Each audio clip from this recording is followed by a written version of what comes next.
Hi, I'm Dennis Prager, and welcome to my home for another Fireside Chat. While I light up, enjoy the opening to Tchaikovsky's Fourth.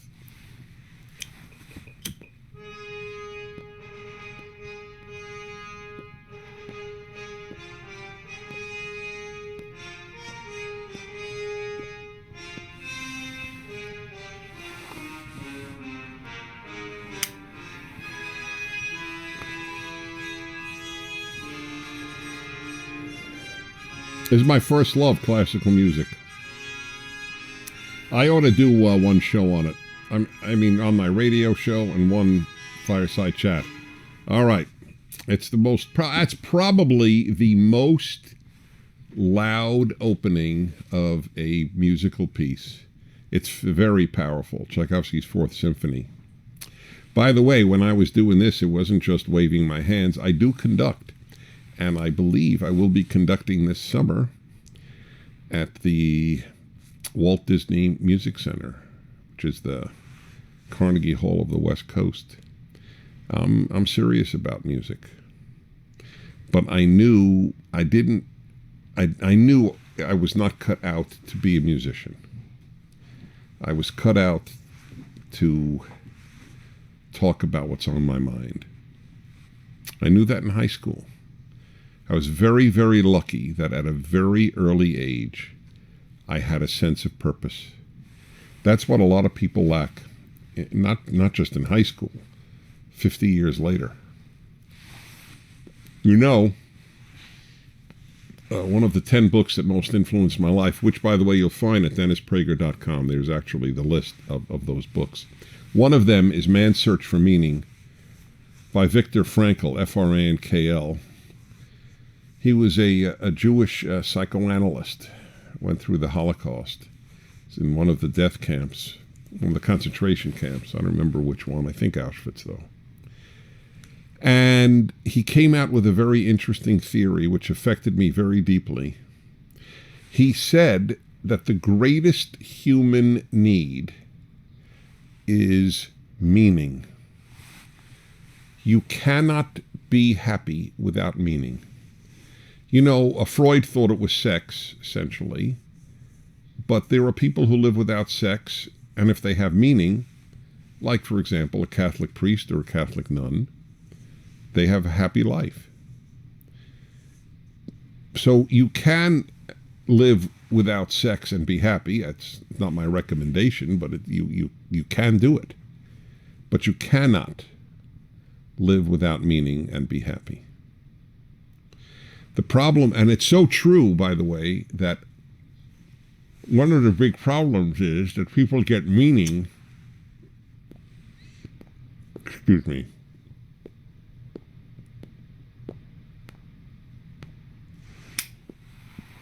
people get meaning from the wrong things because they so ache for meaning. You know, the worst things, communism gave millions of people meaning. It was a horrific doctrine. Communist societies killed more people than anything else in human history. In China, 16 million alone. Russia, between 20 and 30 million. Soviet Union, to be precise. Cambodia, a third of the population. Nazism gave a lot of Germans meaning.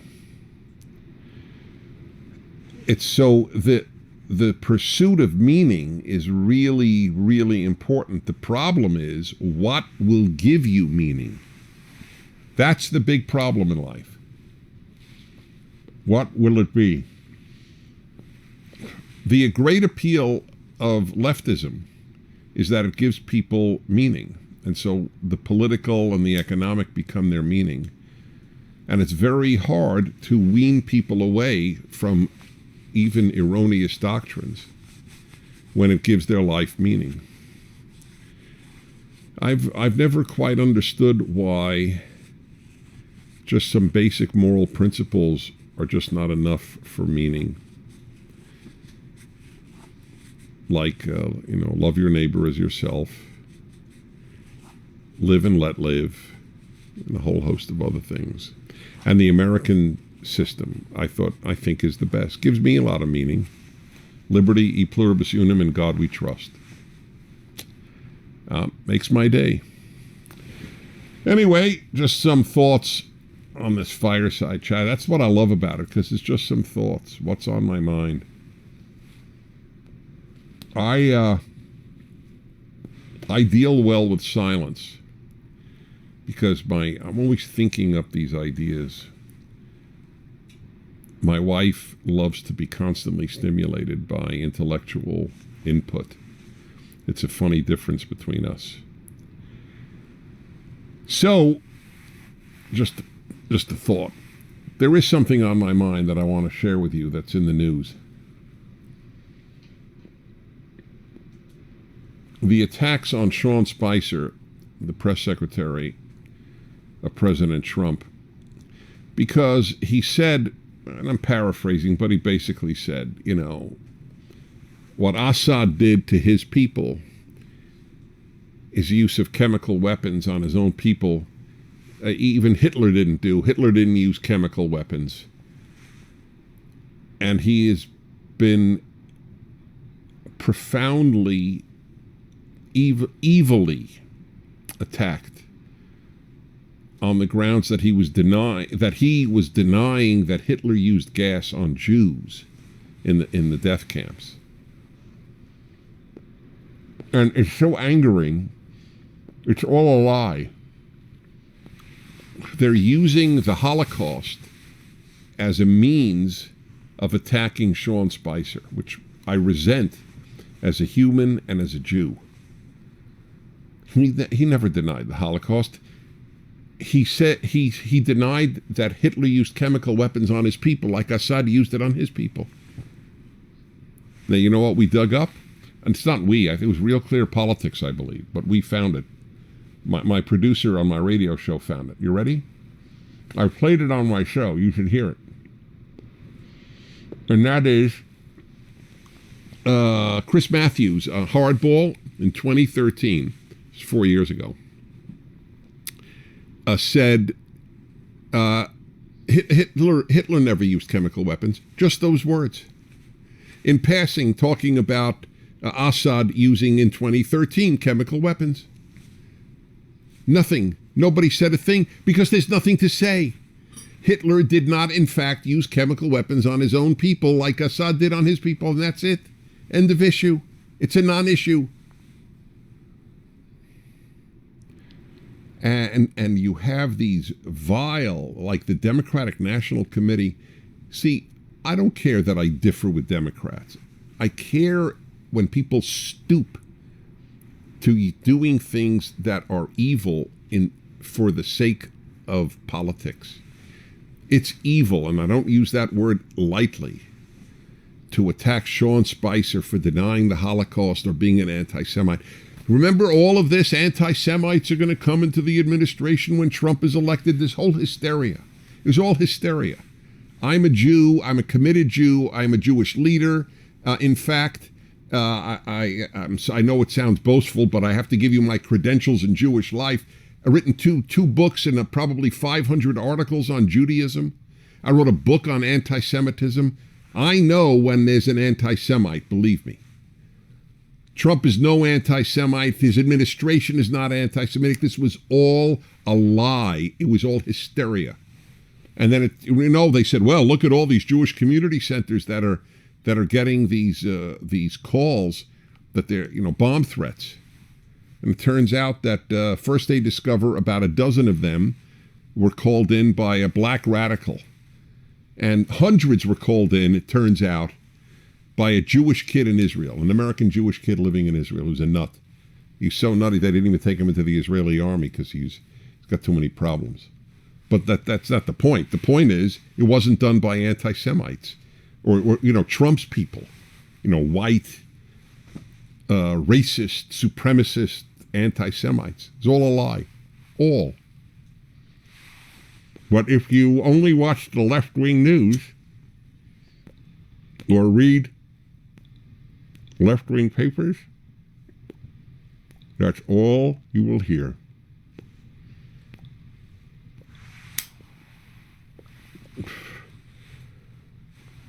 I don't know. It's very hard to know how to fight this because the people who believe this live in an echo chamber. All they hear is this stuff.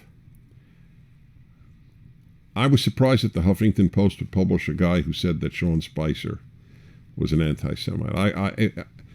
I have respect for the Huffington Post. They're on the left and all that, but they have a lot of interesting articles. But they should not publish lies, slander and stuff. There's a Hebrew saying.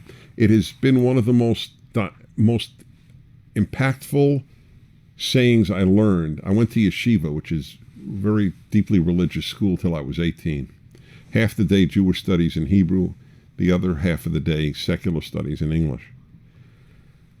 And there is a very famous among people who study like this Hebrew saying. It's a good one. Whoever humiliates his neighbor in public is considered to have murdered him. The reason it works in Hebrew particularly, is to insult or humiliate in Hebrew means the Hebrew word is to whiten. So literally, it's whoever whitens his neighbor's face, it's as if he has spilled his blood.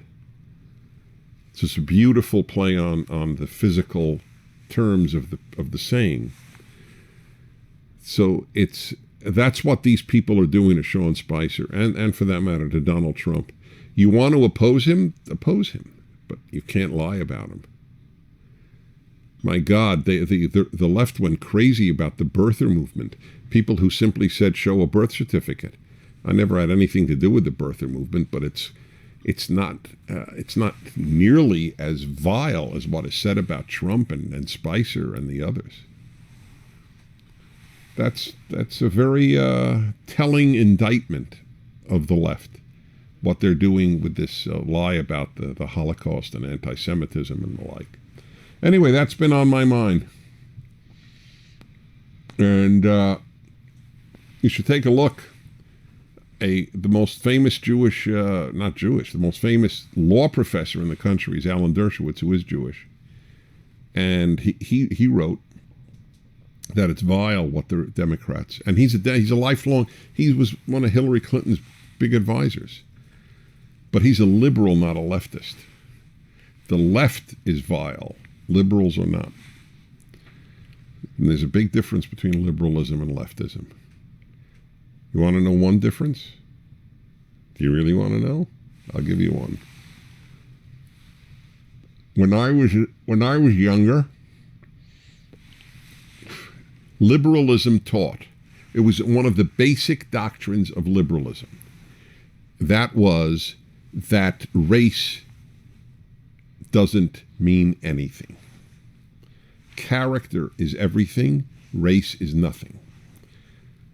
That the ideal was to be race blind. That's the liberal ideal. We're all humans, the color of our skin is immaterial. That was the liberal ideal. The leftist ideal is race, gender, and class are everything. Okay? Just to give you one example. I want to write a piece up. Liberal position, right? Leftist position.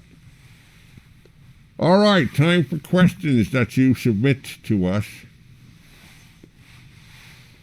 Colin asks, Dennis, are you concerned that increased automation in the economy will lead to increased unemployment?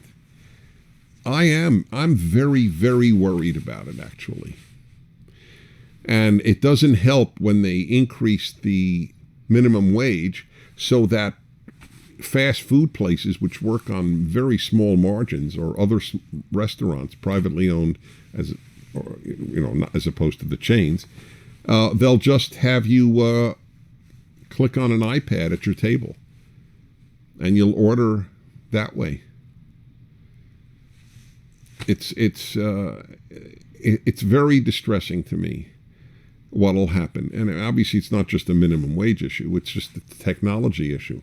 And it's not the same as it was, let's say, at the turn of the last century, when obviously, when the car came about, everybody who worked with horses, the horseshoe maker, went out of business. I understand it's a tragedy, but so for every horseshoe maker who lost a job, somebody made a job repairing brakes, right? Or carburetors. So that's fine, but soon they'll have perhaps automated carburetor fixers with cars moving more and more to computerized parts. In any event, it'll be easier.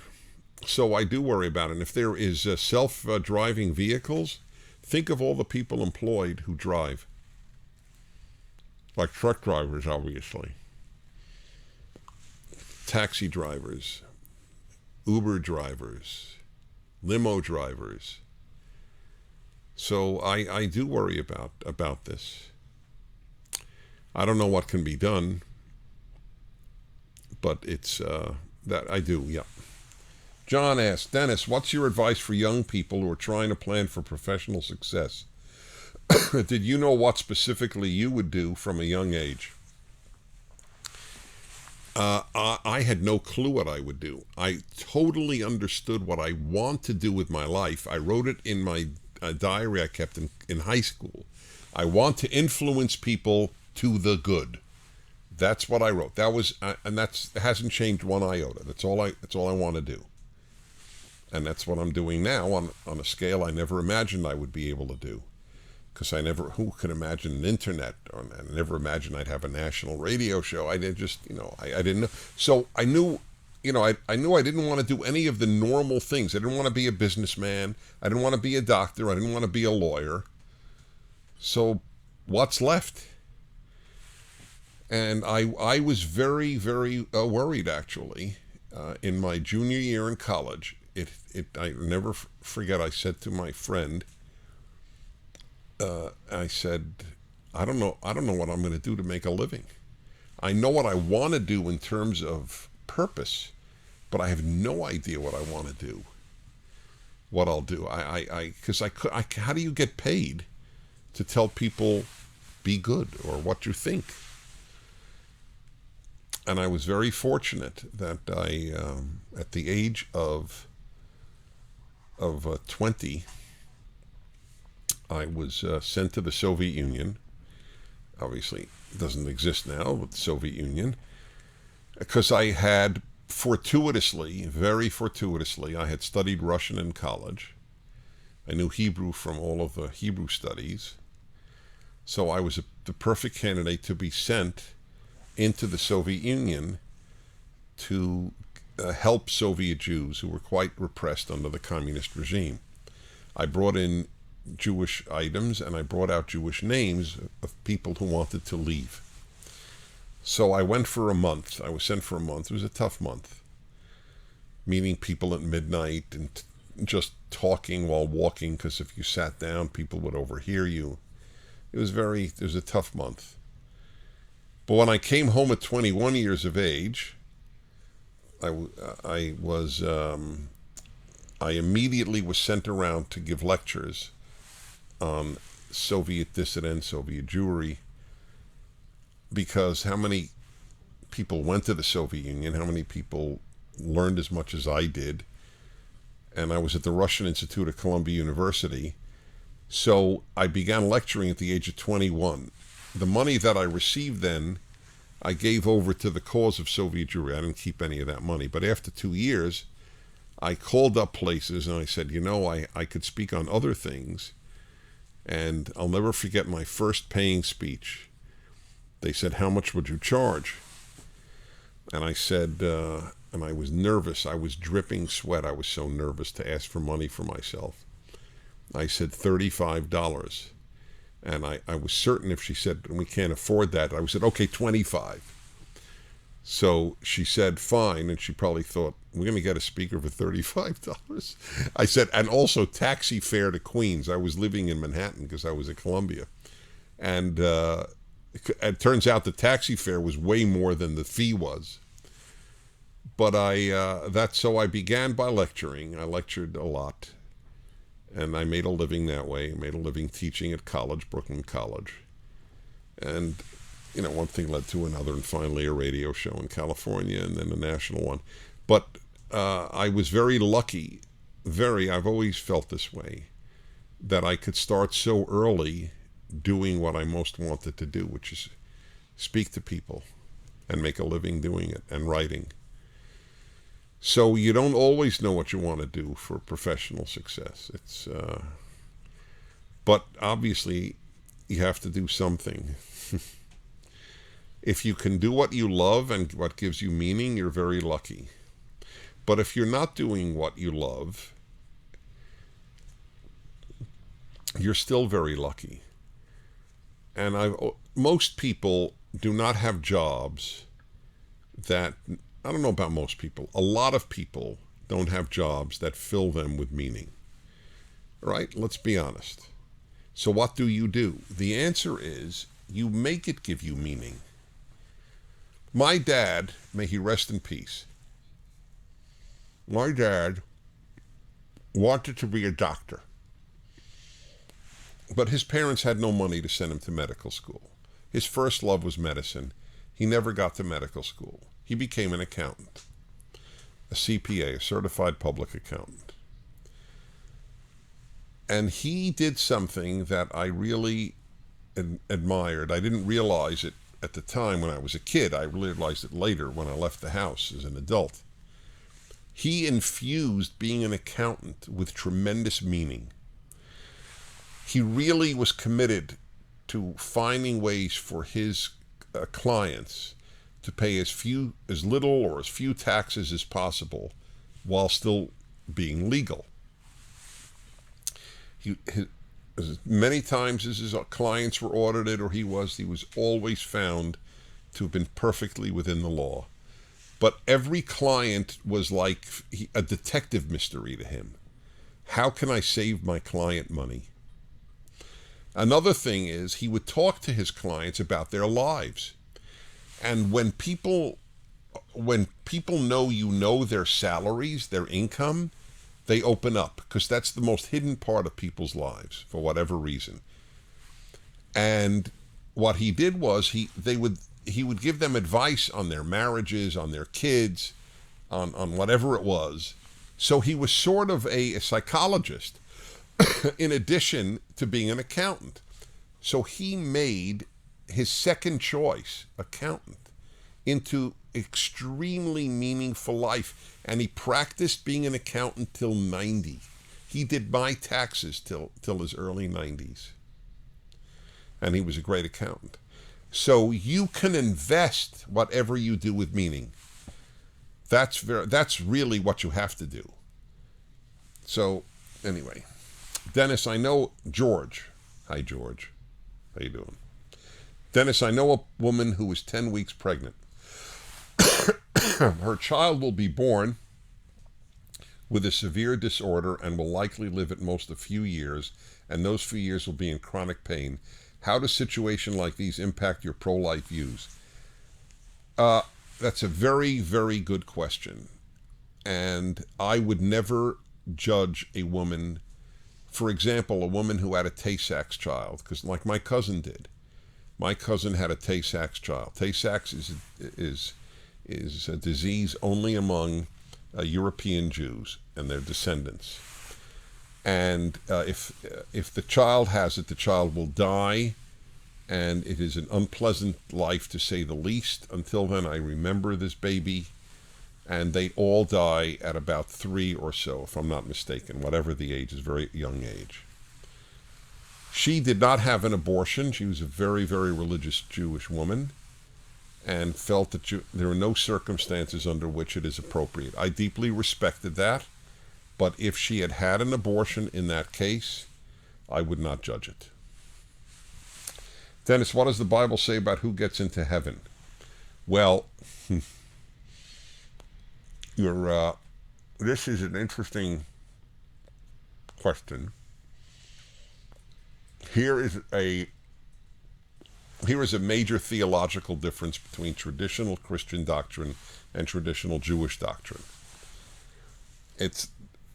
I am a big believer and advocate of Judeo-Christian values. But Judeo-Christian values is one thing, Judeo-Christian theology is another. There is no Judeo-Christian theology. There are Judeo-Christian values, and that I promote and believe in and know exist. This country, the United States of America, is founded on Judeo-Christian values. It is the Judeo-Christian country. Christians rooted in the Hebrew Scriptures founded the United States. Okay, that's why on the Liberty Bell, there's only one thing inscribed, and it's a verse from the Torah. And these weren't Jews who inscribed it on the Liberty Bell. The Torah is the first 5 books of the Bible, 5 books of Moses.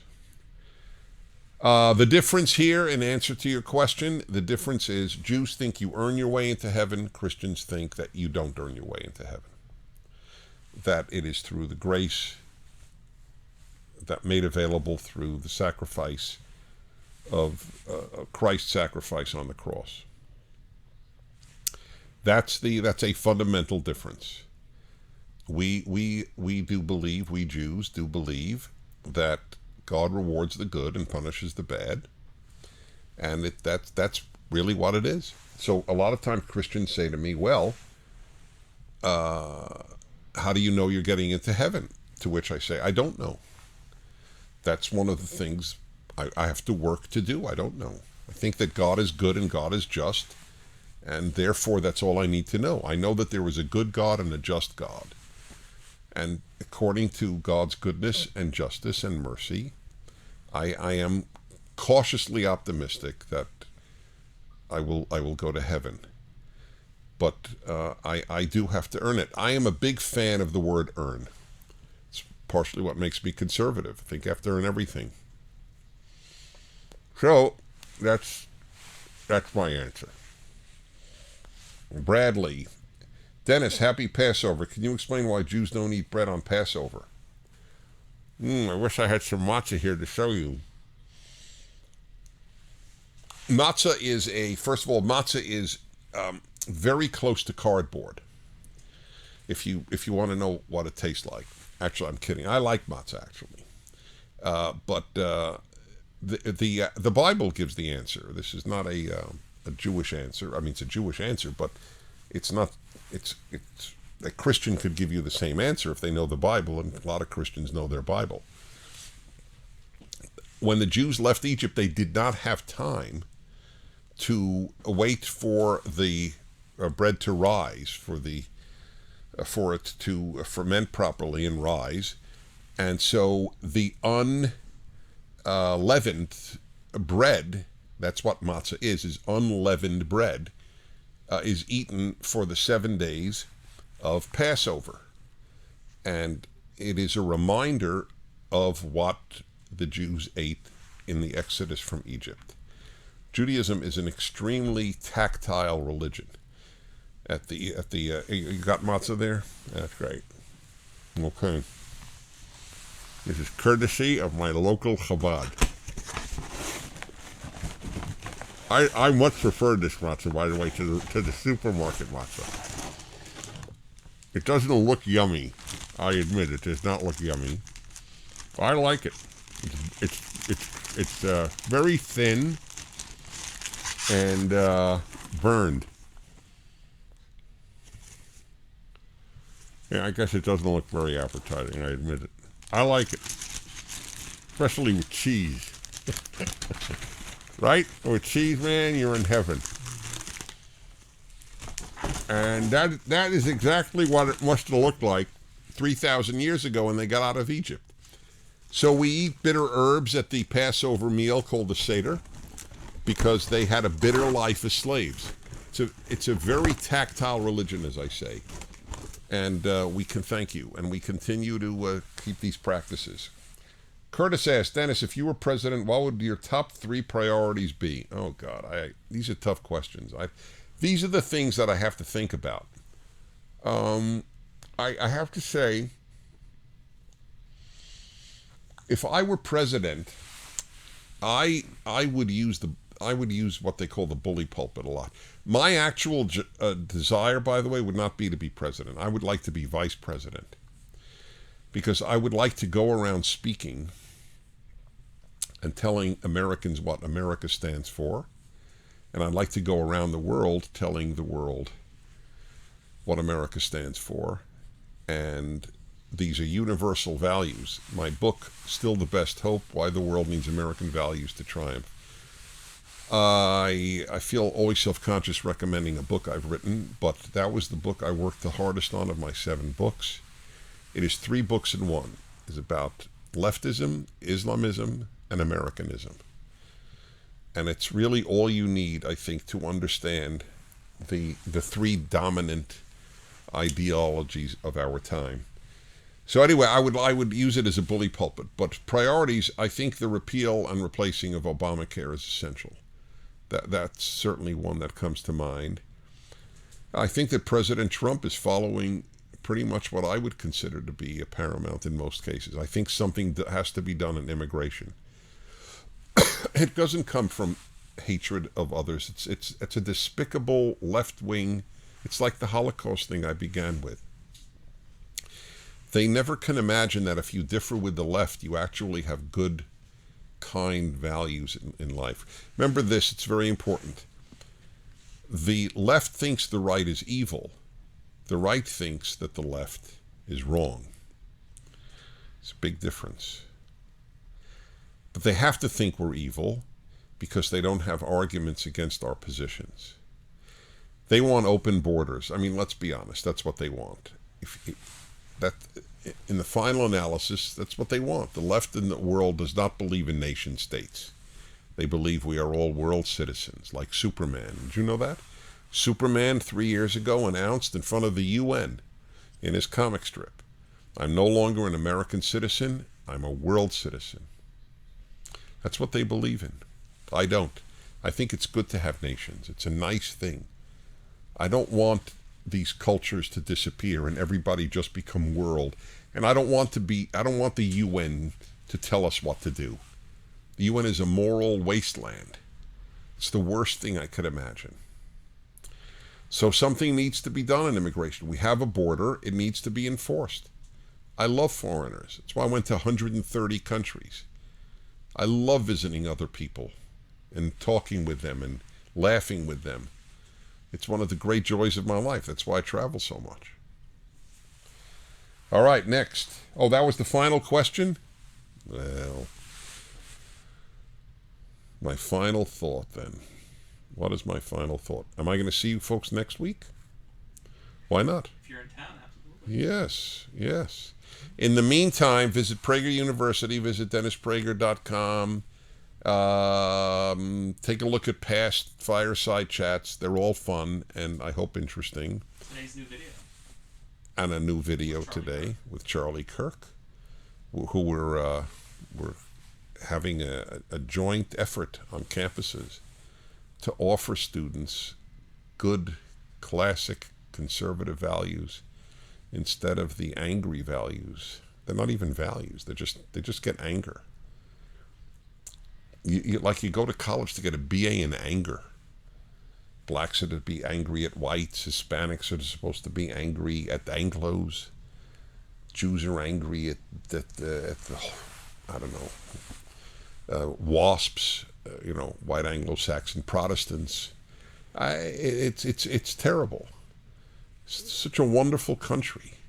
Outside of the university, most people are not angry at anybody else. We get along great.